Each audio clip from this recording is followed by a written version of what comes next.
फिर आ गइल बनी हुए फाटा बोली के दुकान पर। चंडीगढ़ से का आवल जाओ घर है, तसला ढोला से फुर्सत बा।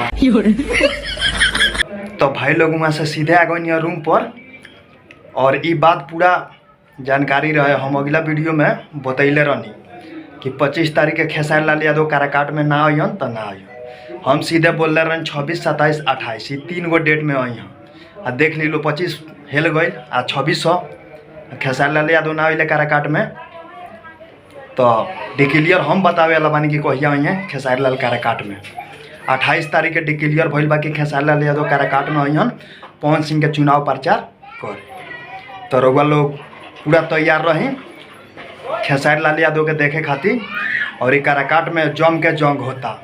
मोदी जी गइल बने काराकाट में चुनाव प्रचार करे, नीतीश कुमार सबके अपन अपन पार्टी ला गइल बा, लेकिन पवन भैया निर्दलीय बानी और यहाँ के एगो अलग पार्टी बा।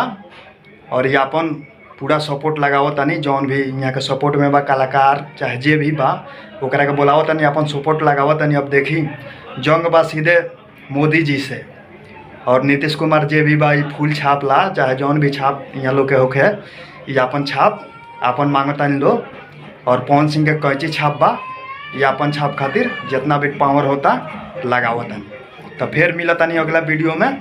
नमस्कार भाई लोग।